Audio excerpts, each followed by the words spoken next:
আল হাদিস যাবতীয় প্রশংসা সেই মহান সত্তার দরবারে যিনি আমাদেরকে বিগত এক সপ্তাহ পর আল্লাহর ঘর মসজিদে আসার এবং বসার তৌফিক দান করেছেন। সেই মহান সত্তার দরবারে আমরা শুকরিয়া জ্ঞাপন করি। আলহামদুলিল্লাহ। আল্লাহ পাকের অশেষ মেহেরবানি আমাদেরকে রমজানুল মুবারক দান করেছিলেন। রমজানের পরে শাওয়াল শেষ, শাওয়ালের পরে জিলকদ শুরু, শাওয়ালের পরে কি জিলকদ শুরু। মুহতারাম হাজির, গত সপ্তাহে হজের কিছু বিষয় নিয়ে আলোচনা করেছিলাম। আলোচনার সূচনা শুরু হয়েছে গত সপ্তাহ থেকে। এই সপ্তাহেও হজের কিছু গুরুত্বপূর্ণ বিষয় নিয়ে আলোচনা রাখবো ইনশাআল্লাহ। আল্লাহ তাআলা তৌফিক দান করুন। মুসলমানের 5টি স্তম্ভের মধ্যে হজ একটি অন্যতম স্তম্ভ। হজ প্রত্যেক মুসলমানের উপর ফরজ না। যাদের হজ করার মতো কি আছে, সামর্থ্য আছে, হজ করার মতো সামর্থ্য আছে। হজ করতে কি টাকা পয়সা লাগে না? টাকা পয়সা ছাড়া হজ হয় না। এই কারণে যাদের হজ করার সামর্থ্য আছে তাদের উপরে কি হজ ফরজ। তারা যদি হজ ফরজ হওয়া সত্ত্বেও তারা হজ না করে, আল্লাহ রাসূল সাল্লাল্লাহু আলাইহি ওয়াসাল্লাম বলেছেন, আল্লাহ তাআলা তাদেরকে নিয়ে এমন উক্তি করেছেন যে ইনশাআ ইয়াহুদিয়্যা ওয়া ইনশাআ নাসরানিয়্যা। তারা মৃত্যুর সময় হয় ইহুদি হয়ে মরুক, না হয় নাসারা হয়ে মরুক, তাতে আমার কিছু যায় আসে না। কারা ইহুদি হয়ে মরুক এবং কি নাসারা হয়ে মরুক, তাতে আমার কিছু যায় আসে না। কে বলেছেন? আল্লাহ তাআলা বলেছেন। এখন আমরা যারা আমাদের যাদের উপরে হজ ফরজ হয়েছে, যাদের উপরে হজ ফরজ হয়েছে, হজ ফরজ কিন্তু 5 ওয়াক্ত নামাজের মতো করতে দিই না। তার জীবনে একবার হজ ফরজ, তারপরে চাইলে সে বারবার যাইতে পারবে। কারণ বাইতুল্লাহ ভালোবাসার যার হৃদয়ে গেঁথে যায়, সে একবার যায় তৃপ্তি পায় না, তার বারবার যাইতে মন চায়, বারবার কি যাইতে মন চায়। এমন একটি জায়গা ইনশাআল্লাহ মুসলমানের কিবলা ছিল কি বাইতুল্লাহ শরীফ। মুসলমানের কিবলা কি বাইতুল্লাহ শরীফ। এই বাইতুল্লাহ শরীফের তাৎপর্য ইতিহাস আছে, আছে না? আমাদের বাবা আদম থেকে শুরু করে কিয়ামত পর্যন্ত এই বাইতুল্লাহ জিয়ারত মুসলমানকে করতেই হবে। এই বাইতুল্লাহ শরীফ, কাবা শরীফ আদম থেকে নিয়ে ছিল। আদম আলাইহিস সালাম যখন বেহেশত থেকে দুনিয়ায় আগমন করালেন, তখন তার সাথে কয়েকটা জিনিস আল্লাহ তাআলা দিয়ে দিয়েছে।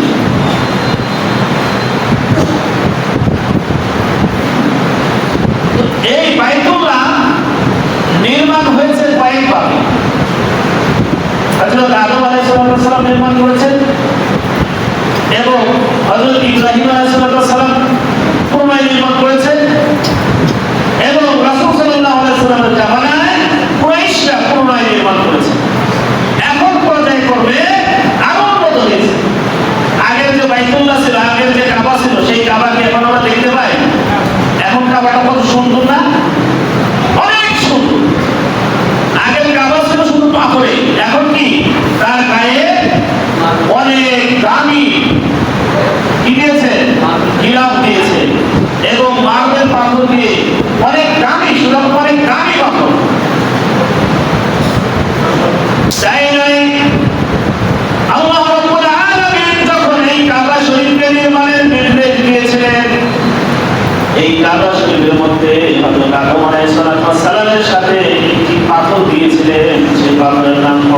হচ্ছে হযরত আসওয়াদ পাথর।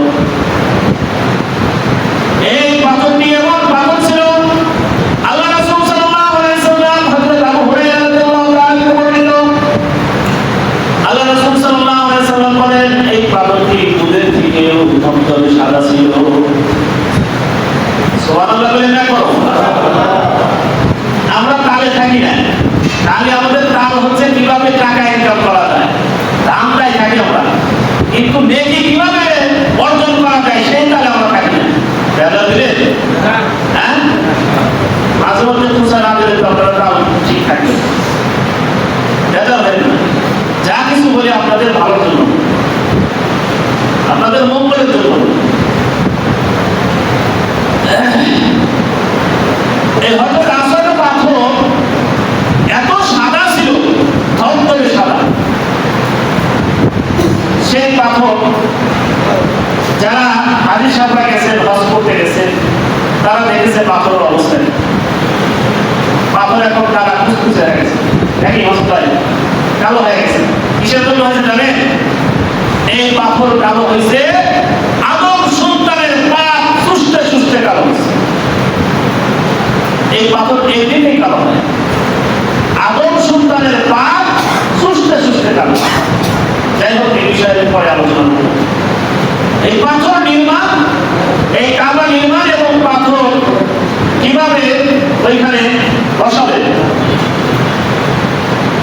হযরত আদম আলাইহিস সালাম পাথর একবার বসাইছিলেন। এই পাথরের আবার এই কাবা শরীফের আবার চারটা দিক আছে, চারটা দিক আছে, চারটা কোণা আছে। এই চারটা কোণাকে একসাথে কি বলা হয়? রুকুন বলা হয়। একসাথে কি বলা হয়? রুকুন বলা হয়। এই চারটা রুকুনের আবার নাম আছে, যেটা হচ্ছে হাজারে আসওয়াদ পাথর যে কোণায় রাখা হয়।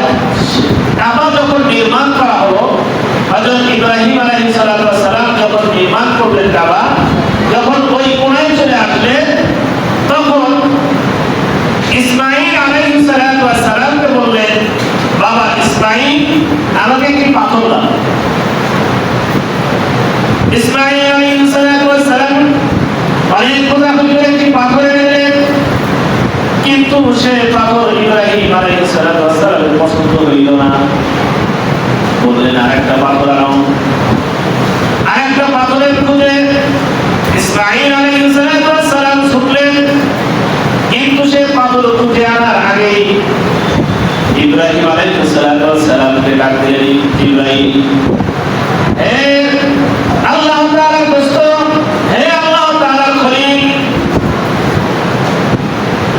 আমার কাছে আল্লাহ তাআলা আপনার একটি আমানত রেখেছেন, সে আমানতটি নেন, আমি নিয়ে এসেছি। হযরত আসওয়াদ পাথর, এই পাথরটি এখানে স্থাপন করেন। হযরত ইব্রাহিম আলাইহিস সালাম পাথরটি ওইখানে স্থাপন করলেন। এখন কথা হচ্ছে এই পাথরটা ছিল কোথায়? আদম আলাইহিস সালাম যখন দুনিয়ায় আগমন করেছে, তখন এই পাথর আল্লাহ তাআলা আদমের সাথে পাঠাইছে।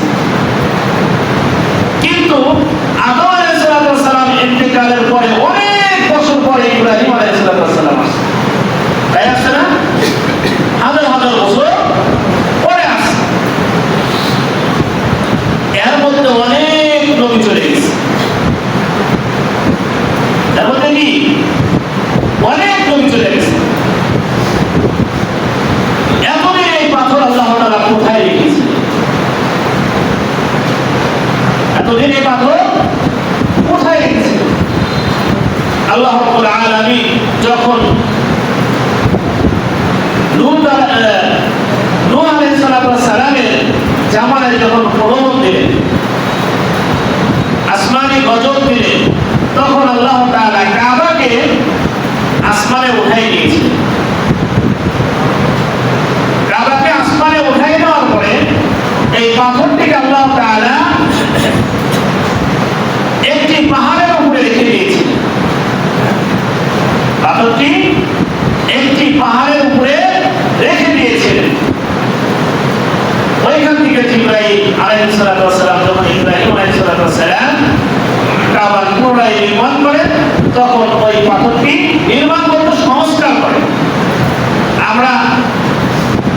কাল পরিবর্তন করি না?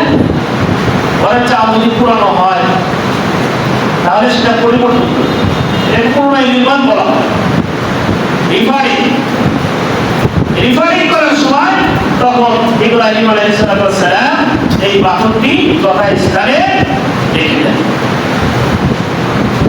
এখন হযরত আদম আলাইহিস সালামের সাথে তিনটি জিনিস আল্লাহ তাআলা দিয়েছিলেন। সেই তিনটি জিনিসের কথা শোনার দরকার আছে নাকি? হ্যাঁ, সবাই বলেন, সবাই মনে শোনার দরকার নেই নাকি? আমরা জানি? হ্যাঁ, বলতে পারবো কেউ? যে বলতে পারবেন একটু হাত তুলে দেখান। এত সুন্দর একটা ঘটনা যে আদম আলাইহিস সালামের সাথে দুনিয়ায় কি কি আল্লাহ তাআলা পাঠিয়েছিলেন। বেশি জিনিস না, তিনটা জিনিস। আদম আলাইহিস সালাম যখন বেহেশত থেকে দুনিয়ায় আগমন করে তিনটা জিনিস তার সাথে পাঠিয়েছিলেন। সেই তিনটা জিনিসের একটা আমরা জানি। এক নম্বর হচ্ছে হযরত আসাদ পাথর, যা দুধের থেকেও সাদা ছিল। হযরত ইব্রাহিম আলাইহিস সালামের riwayat আছে যে বরফের থেকেও দবদবে সাদা ছিল। বরফ তো অনেক সাদা, তাই না? বরফটি অনেক সাদা, তার থেকেও সাদা ছিল। এই পাথর হযরত আদম আলাইহিস সালামের সাথে আল্লাহ তাআলা পাঠিয়েছিলেন। দুই নম্বর হচ্ছে সাইয়েদনা হযরত মুসা আলাইহিস সালামের হাতে যে একটি লাঠি ছিল, এই লাঠি আল্লাহ তাআলা ওই আদমের সাথেই পাঠিয়েছিলেন দুনিয়ায়। মুসা আলাইহিস সালামের লাঠিটা মেদি গাছের ডাল দ্বারা তৈরি ছিল। বেহেশতি মেদি গাছের ডাল দ্বারা কি তৈরি ছিল? সেই লাঠি আল্লাহ তাআলা আদম আলাইহিস সালামের সাথে দুনিয়ায় পাঠিয়েছিলেন। তিন নম্বর হচ্ছে লোহা। তিন নম্বর কি? লোহা। লোহা আমরা কোথায় পাইলাম? আল্লাহ তাআলা লোহা কি করেছেন? আদম আলাইহিস সালামকে যখন দুনিয়ায় পাঠিয়েছেন, লোহাকেও দুনিয়ায় পাঠিয়েছেন। লোহা শুধু লোহাই নয়, লোহার সাথে আরো তিনটি বস্তু যুক্ত ছিল। লোহার সাথে আরো তিনটি বস্তু যুক্ত ছিল। তাহলে এক নম্বর কি? হাজারে আসাদ পাথর। এক নম্বরে হাজারে আসাদ পাথর আল্লাহ তাআলা দুনিয়ায় প্রেরণ করেছেন, তার সাথে আদমের সাথে। দুই নম্বর হচ্ছে হযরত মুসা আলাইহিস সালাম যে লাঠি ব্যবহার করতেন, যে লাঠি জমিনে ছেড়ে দিলে সাপ হয়ে যায়, জমিনে ছেড়ে দিলে সাপ হয়ে যায়। তিন নম্বর হচ্ছে আল্লাহ তাআলা লোহা তার সাথে পাঠাইছিলেন, আরো তিনটি বস্তু পাঠাইছিলেন। কামারের নেহায়া। নেহায়া কোনটাকে বলে? যেটার উপরে লোহা রেখে কামার হাতুড়কে পিটায়। যেটার উপরে কি লোহা রেখে, এখনকার কামারদের দেখিতে ওই যে রেলের পা তাই না কামাররা বসায় গেছে, ওটার উপরে পিটায়, তাই না? এরকম দেখি আমরা। ওইরকম একটি লোহার নেহায়া পাঠাইছে। দ্বিতীয়ত হচ্ছে কামার যে লোহা কাপ হলে যে লোহাটাকে ধরে, ওটাকে কি বলে? লোহা যে ধরে, লোহা ধরে না, লোহাকে হাতে ধরে, সারাশি। এটা এমন করে ধরে, ধরে তারপরে লোহা পিটায়। নেহায়ের উপরে রাইখা লোহা কি করে? পিটায়। এই দুটি। আরেকটি হচ্ছে লোহা পিটানো হামার। লোহা পিটানো কি? হামার। একটি হামার তাফসীরে কুদরিতে এসেছে। কেউ হাজির এই বর্ণনা দ্বারা জানা গেল যে আমাদের হযরত আসাদ পাথর এবং তার সাথে লোহা, এবং লোহা পিটানো কি একটি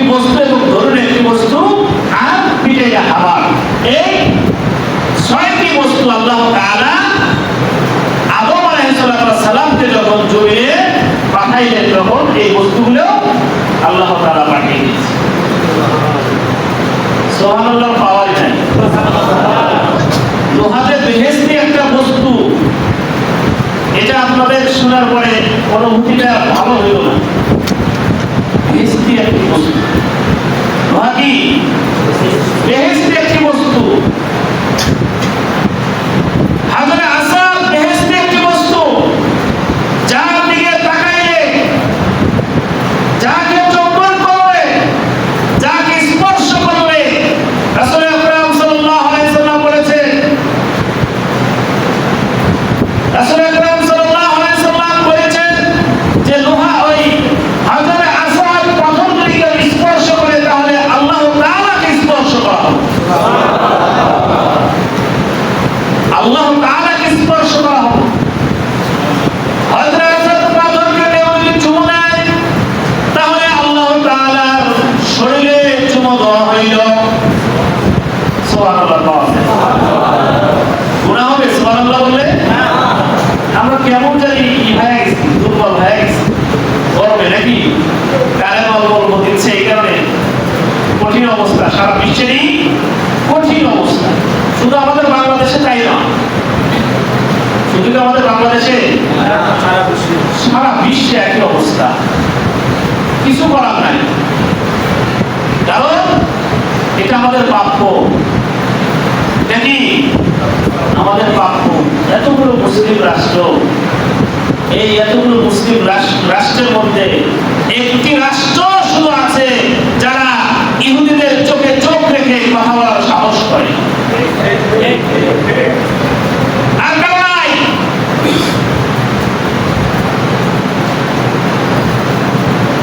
মুসলমান কেমনে মুসলমান দাবি করি আমরা? কেমনে? পৃথিবীতে এতগুলো মুসলিম গান, অনেকগুলো মুসলিম গান, কিন্তু কোরআনের আইনে রাষ্ট্র পরিচালনা করে এরকম রাষ্ট্র আছে, আছে না? হ্যাঁ, বিশ্বের মধ্যে সবচেয়ে বড় জালেম, যে কোরআনকে অনুসরণ করতেছে, সে আজকে বিশ্বের মধ্যে সবচেয়ে বড় জালেম। আবু জেহেলও ভালো ছিল, পারসিকে আবু জেহেলও ভালো ছিল। আবু জেহেল সরাসরি ইসলামের কি করছে? ক্ষতি করছে। আর জালেম সরাসরি করে না, অন্য দিয়ে করায়। কে বলো? আবু জেহেল বলো না? আবু জেহেল বলো। এরকম সারা বিশ্বে মুসলমান রাষ্ট্র অনেক আছে, কিন্তু কোন মুসলমান ওই আমেরিকা, ওই ইসরায়েল, এই ইহুদিদের চোখে চোখ রাঙিয়ে কথা বলার সাহস নাই। একমাত্র সাহস থাকলে ইরানের আছে। ইরানের মুসলমানরা মৃত্যুকে ভয় করে না। তারা কি বলে জানেন? যে আমাদের সরকার, আমাদের নেতা হুসাইনকে আমরা হারাইছি, হাসানকে আমরা হারাইছি। তারা নির্দ্বিধায় শহীদ হয়েছে, রক্ত দিয়েছে, জমিনে তারা বুক পেতে দিয়েছে। তারা ভয় করে নাই, আমরাও ভয় করি। যত সব হুসাইনি মুসলমান, ইরানের সব মুসলমান কি হুসাইনি মুসলমান। তারা কোনো ইহুদি নাসারাকে ভয় করে না, পরোয়া করে না। এই কারণে আমেরিকা যতই বাহানা করুক, যতই ভয় দেখায়, তারা ভয় পাবে না মানুষ না। অবরোধ থাকাকালীন কোন আলোচনার বৈঠকে তারা বসবে না। যে পর্যন্ত অবরোধ আছে, আমাদের উপরে যে পর্যন্ত আন্তর্জাতিক নিষেধাজ্ঞা আছে, অবরোধ আছে, এ পর্যন্ত আমরা কোনো আলোচনা চলবে না। তারপর তোমার যদি যুদ্ধ করে আসো, যুদ্ধ করতে আমরা প্রস্তুত। মুসলমান রাষ্ট্র পারমাণবিক বোমাও কিন্তু আছে, আছে না? আরো কয়েকটা একটা আছে। পারমাণবিক বোমার রাষ্ট্র মুসলমান আছে, কিন্তু তারা বেশি দিনে পাচারে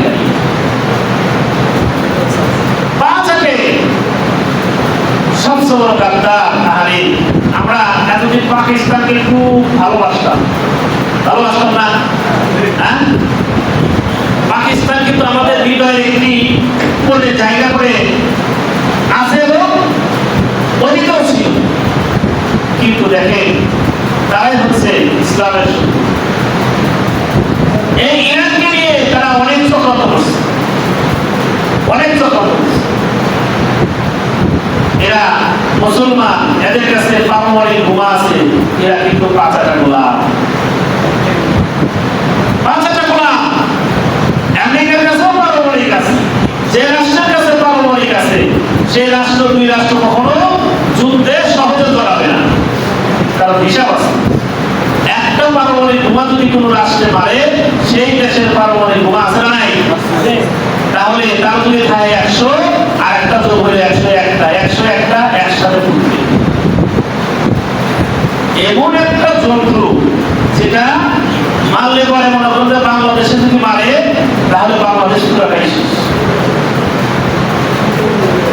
মোটামুটি মনে করেন যে 100 কিলোমিটার, 150 কিলোমিটার, 200 কিলোমিটার দূরে কিছুই থাকবে না, পানি হয়ে যাবে। মানুষের হাড্ডি কঙ্কাল কিছুই খুঁজে পাওয়া যাবে না, সব ছাই হয়ে যাবে। এমন পাওয়া, সমুদ্রের পানিগুলো মনে করেন যে জলশ্বাসে উপরে চলে আসবে। তাহলে পাকিস্তান যদি একবার আমেরিকাকে ধমক দিয়ে কথা বলে যে ট্রাম্প সোজা হয়ে যাও, বেশি বাড়াবাড়ি করিব না, ট্রাম্প চুপ হয়ে যাবে না? কি বলে আপনারা? চুপ হবে না? কারণ পাকিস্তানের কাছে পারমাণবিক বোমা আছে, রাসায়নিক অস্ত্র আছে তার কাছে। সে যদি ধাক্কি দেয় শুনতে বাধ্য, কারণ ট্রাম্প ভালো করে জানে যে কোন পারমাণবিক বোমা দেশের সাথে টক্কর দেওয়া যাবে না, তাহলে আমি শেষ। যে দুই দেশ টক্কর দিবে, যার মাথা গরম হবে, যে মারবে সেই শেষ। আবার যদি মনে করেন যে দুইজন পাল্টাপাল্টি করে মারবো, তাহলে দুই দেশই শেষ। দুই দেশের কিছুই খুঁজে পাওয়া যাবে না। এমন একটি অস্ত্র, এই অস্ত্র ইহুদিরা চায় না যে ইরানের মতো যুদ্ধারের হাতে পড়ুক, কারণ যান ইরান এই পারমাণবিক বোমার মালিক হবে, সারা বিশ্ব ইরানকে দেখে থরথর করে কাঁপবে। তাদের পায়ের নিচে সিজদা দিতে হবে সারা বিশ্বকে। এই ভয়ে যে ইরানের পা চাটতে হবে, এই ভয়ে আমেরিকা এবং ইসরায়েল তাদেরকে পারমাণবিক বোমা বানাইতে দিবে না, কোনো মতেই বানাইতে দিবে না। হাজার হাজার কোটি টাকা, বিলিয়ন বিলিয়ন টাকা ইরানের বাজেয়াপ্ত করে রাখছে, স্যাংশন দিয়ে রাখছে। নিজের দেশের তেল বিক্রি করা টাকা স্যাংশন দিয়ে রাখছে। বুঝবো আমরা মুসলমান, মুসলমানের শক্তি হারিয়ে পেয়েছি। মুসলমানের শক্তি হারিয়ে ফেলেছি। আল্লাহ তাআলা আমাদের সকলকে ঈমানের শক্তি দান করুন, সকলে বলেন আমিন। হযরত আসওয়াদের ইতিহাস,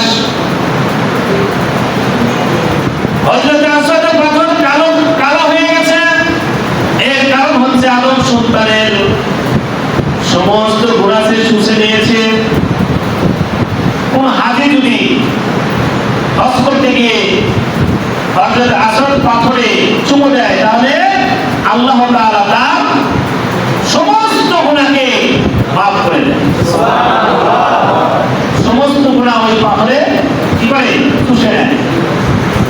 তোমাদের ইচ্ছা আছে? যাদের টাকা আছে, সামর্থ্য আছে, তারা আর দেরি না করি, আর দেরি না করি। এবছর তার সময় নাই, এখন তো আর নিবন্ধনের সময় নাই। 1 বছর আগে নিবন্ধন করতে হয়, তাই সিরিয়াল করে আল্লাহর কাছে বলতে হবে, আল্লাহ আগামী হজের আগে যেন আমার মৃত্যু না হয়, আমার উপরে তুমি হজ খরচ করেছো, আমি যেন হজ করেই করতে পারি। এরকম পাক্কা নিয়ত করতে হবে। টাকা আছে কিন্তু আমার ইচ্ছা নাই, তাদেরকে আল্লাহ তাআলা বলেছে ফালইয়ামুত ইনশাআ ইয়াহুদিয়্যা ওয়া ইনশাআ নাসরানিয়্যা, তারা হয় ইহুদি হয়ে মরুক, না হয় নাসারা হয়ে মরুক, তাতে আমার কিছু যায় আসে না। যাদের উপরে হজ খরচ হয়েছে কিন্তু সে হজ করল না, হজ করার আগে তার মৃত্যু এসে গেল, সে হয় ইহুদি হয়ে মরুক, না হয় নাসারা হয়ে মরুক, তাতে আমার কিছু যায় আসে না। কত বড় কথা! হজের সামর্থ্য যাদের আছে তাদের হজ করা দরকার না? এবছর হজের কত টাকা লাগতেছে মাসুদ ভাই জানেন না?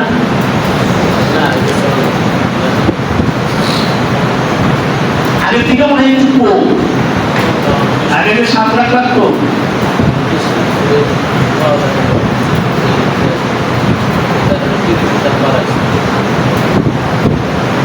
যাই হোক, যাদের সামর্থ্য আছে ইনশাআল্লাহ আমরা আগের বছর নিয়ত করে রাখবো, আগের বছর কি করবো? হজ করব। আল্লাহ রাব্বুল আলামিন একজন হাজীর প্রতি কত যে নিয়ামত দান করেছেন সেটা ওইখানে গেলে বোঝা যায়।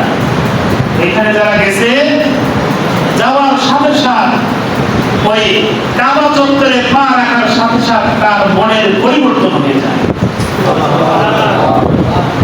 দুনিয়ার কোনো কিছুই তার মনে থাকে না, তার মনটা একদম ফ্রেশ হয়ে যায়, শয়তানের ওয়াসওয়াসা বন্ধ হয়ে যায়। আজ পর্যন্ত কেউ দেখছে যে ওই কাবা চত্বরের এরিয়ার মধ্যে থাইকা কেউ কোনো খারাপ কাজ করছে? অনেক মেয়ে মানুষ হজ করে না? আজ পর্যন্ত কোনো ইতিহাস নাই যে একজন পুরুষ একজন নারী স্পর্শ করছে, একজন পুরুষ একজন নারীকে অবৈধভাবে বেহায়াপনা করছে, এরকম কোনো রেকর্ড নাই। আছে কি? ওইখানে ওই জায়গা না, ওইখানে গেলে তার মনের পরিবর্তন ঘটাই দেন আল্লাহ তাআলা। কোন মানুষ যদি ওইখানে সারা বছর থাকতে পারে, তার মনে কোনো পাপ স্থান নেবে না, কোনো পাপের কাজ কল্পনায় আসবে না, এমন একটি জায়গা। আল্লাহ তাআলার কাছে আমরা দোয়া করি, আল্লাহ তাআলা আমাদেরকে ওই জায়গায় যাওয়ার তৌফিক দান করুন, সকলে আমিন। সকলেরই যাওয়া দরকার, সকলের কি যাওয়া দরকার। আমরা তো পাপী, আমরা কি পাপী? পাপ ছাড়া কেউ আছি আমরা? পাপ ছাড়া কেউ না, সকলেই পাপী। সকলে কি পাপী? পাপী বললাম এটা আমার বেদা হইলে নাকি? হইতেও পারে না। মুসলমান সুদ খায়, ঘুষ খায়, কথা বললে অপরাধ। কথা বললো কি অপরাধ হয়। যাই হোক, আল্লাহ তাআলা আমাদের সকলকে তৌফিক দান করুন। মৃত্যু অতি নিকটে, আমাদের কি মনে করতে হবে? মৃত্যু অতি নিকটে। হযরত আলী রাদিয়াল্লাহু তাআলাকে রাসূল সাল্লাল্লাহু আলাইহি ওয়াসাল্লাম জিজ্ঞেস করেছিলেন, হে আলী, তুমি মৃত্যুকে কতটা নিকটে মনে করো? হযরত আলী রাদিয়াল্লাহু তাআলা বলেছেন, আল্লাহ, মৃত্যুটাকে আমি এতটুকু মনে করি যে আমি ঘাড় ঘোরাইলাম, ঘাড় সোজা করতে পারবো কিনা, এতটুকু সময়ও আমার পাবো কিনা এটার কোনো গ্যারান্টি নাই। আমি মৃত্যুকে এতটা কাছে মনে করি। হযরত আবু বকর রাদিয়াল্লাহু তাআলাকে জিজ্ঞেস করলেন, হে আবু বকর, তুমি মৃত্যুকে কতটুকু দূরত্ব মনে করো? হযরত আবু বকর সিদ্দিক রাদিয়াল্লাহু তাআলা বললেন, ইয়া রাসূলুল্লাহ, মৃত্যুকে আমি এতটুকু দূরত্ব মনে করি, আমি চক্ষু বন্ধ করলাম, চোখ খুলতে পারবো কিনা এর কোনো গ্যারান্টি না। চোখ বন্ধ করলে চোখ টিপতে কতটুকু সময় লাগে? ন্যানো সেকেন্ড লাগে। চোখ বন্ধ করলে আর খুললে কতটুকু সময় লাগে? এতটুকু সময় পাবো কিনা? যারা বেহেশতের সার্টিফিকেট দাঁড়িয়ে